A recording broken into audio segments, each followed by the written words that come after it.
KEAM aspirants, നിങ്ങൾ 2025 കീം എഴുതാൻ പോകുന്ന ആൾക്കാരാണെങ്കിൽ നിങ്ങൾ എന്തായാലും മാത്സിലെ വെയിറ്റേജുകൾ അറിഞ്ഞിരിക്കണം. ഓരോ ചാപ്റ്ററിൽ നിന്നും എത്ര ക്വസ്റ്റ്യൻസ് നിങ്ങൾക്ക് എക്സ്പെക്ട് ചെയ്യാന്നുള്ള കാര്യം അത് അറിഞ്ഞിട്ടുണ്ടെങ്കിൽ നിങ്ങൾക്ക് ഓരോ ചാപ്റ്റേഴ്സും ഏതിന് ഇമ്പോർട്ടൻസ് കൊടുത്ത് പഠിക്കണം എന്നുള്ളത് കൃത്യമായിട്ട് മനസ്സിലാവും.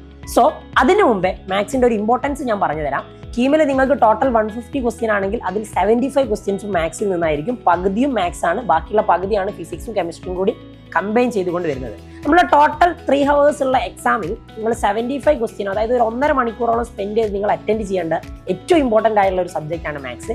ആ മാത്സിൽ എന്തായാലും നിങ്ങൾ 10 ആൻസർ എങ്കിലും കറക്റ്റ് ആക്കിയിട്ടുണ്ടെങ്കിൽ മാത്രമേ നിങ്ങൾ കീമിനും ക്വാളിഫൈഡ് ആകുകയുള്ളൂ. ബാക്കിയുള്ള റാങ്കും കാര്യങ്ങളൊക്കെ നിങ്ങളുടെ ടോട്ടൽ മാർക്കിനെ ഡിപ്പെൻഡ് ചെയ്തുകൊണ്ടിരിക്കും. പക്ഷേ എന്തായാലും നിങ്ങൾ അറിഞ്ഞിരിക്കേണ്ട സംഭവം മാത്സിലെ ചാപ്റ്റർ വെയിറ്റേജ് ആണ്. അപ്പോൾ ചാപ്റ്റർ വെയിറ്റേജ് അറിഞ്ഞുകൊണ്ട് ഓരോ ചാപ്റ്റേഴ്സും പഠിക്കുക, എന്നിട്ട് നല്ല മാർക്ക് സ്കോർ ചെയ്യാന്നുള്ളതാണ്. ഞാൻ ഈ ജസ്റ്റ് ഇതൊരു എക്സാക്ട് കണക്കല്ല, മുൻ വർഷങ്ങളിലുള്ള ക്വസ്റ്റ്യൻ പേപ്പറൊക്കെ അനലൈസ് ചെയ്തുകൊണ്ടുള്ള ഒരു അപ്രോക്സിമേറ്റ് കണക്കുകൾ പറഞ്ഞു തരാം. നമ്മൾ ഓരോ ചാപ്റ്ററിൽ നിന്നും നമുക്ക് എക്സ്പെക്ട് ചെയ്യാവുന്ന ക്വസ്റ്റ്യൻ ആണ് കേട്ടോ.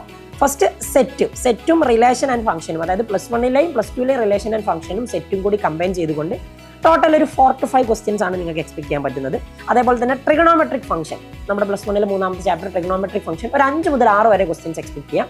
കോംപ്ലക്സ് നമ്പേഴ്സിൽ നിന്നാണെങ്കിൽ നിങ്ങൾക്ക് 3 ക്വസ്റ്റ്യൻസ് എക്സ്പെക്ട് ചെയ്യാം. അതേപോലെ നമ്മൾ +1ലെ ചെറിയ ചാപ്റ്റേഴ്സ് ആയുള്ള ലീനിയർ ഇനിക്വാലിറ്റീസ്, ബൈനോമിയൽ തിയറം, ഇതിൽ നമുക്ക് ഓരോ ക്വസ്റ്റ്യൻസ് ആണ് നിങ്ങൾക്ക് എക്സ്പെക്ട് ചെയ്യാൻ പറ്റുക. പെർമ്യൂട്ടേഷൻ ആൻഡ് കോമ്പിനേഷനിൽ നിന്ന് ഒരു 2 or 3 ക്വസ്റ്റ്യൻസ് വന്നേക്കാം. ഓക്കെ, ഇത് എക്സാക്ട് കണക്കല്ല, ഞാൻ വീണ്ടും പറയുകയാണ്. സീക്വൻസ് ആൻഡ് സീരീസിൽ നിന്ന് ഒരു 2 ക്വസ്റ്റ്യൻ, അതേപോലെ തന്നെ സ്ട്രെയിറ്റ് ലൈൻസിൽ നിന്ന് നിങ്ങൾക്ക് ഒരു 4 to 5 ക്വസ്റ്റ്യൻ എക്സ്പെക്ട് ചെയ്യാം. പിന്നെ conic section, parabola, ellipse, circle, hyperbola, 4 ഉണ്ടാവും കേട്ടോ. 4 കൂടി കമ്പൈൻ ചെയ്തുകൊണ്ട് നിങ്ങൾക്ക് ഒരു 4 to 5 ക്വസ്റ്റ്യൻസ് എക്സ്പെക്ട് ചെയ്യാം. ആൻഡ് സ്റ്റാറ്റിസ്റ്റിക്സിൽ നിന്ന് നിങ്ങൾക്ക് ഒരു 3 മുതൽ 4 വരെയുള്ള ചോദ്യങ്ങൾ എക്സ്പെക്ട് ചെയ്യാം.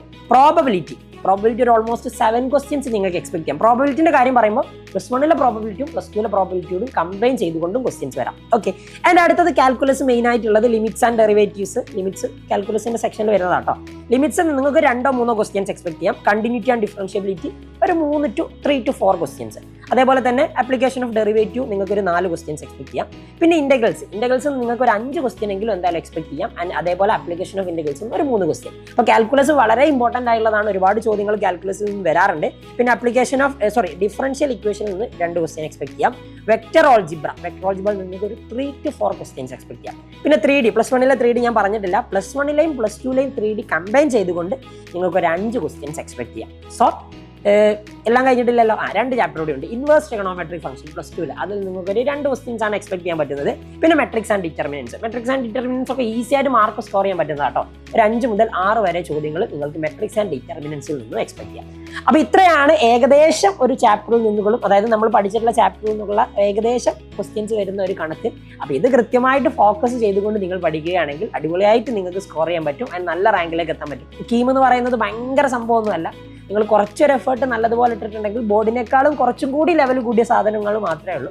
അപ്പോൾ നല്ല എഫേർട്ട് ഇടുക, നല്ല മാർക്ക് സ്കോർ ചെയ്യുക. ആൻഡ് കീമിൻ്റെ കൂടുതൽ അപ്ഡേറ്റ്സും കാര്യങ്ങളും ബാക്കിയുള്ള എല്ലാ സംഭവങ്ങളും നമ്മുടെ ഈ ചാനലിൽ വരുന്നതായിരിക്കും. നിങ്ങൾ ഈ ചാനൽ പുതിയതാണെങ്കിൽ സബ്സ്ക്രൈബ് ചെയ്യുക. കാണാം, ബൈ.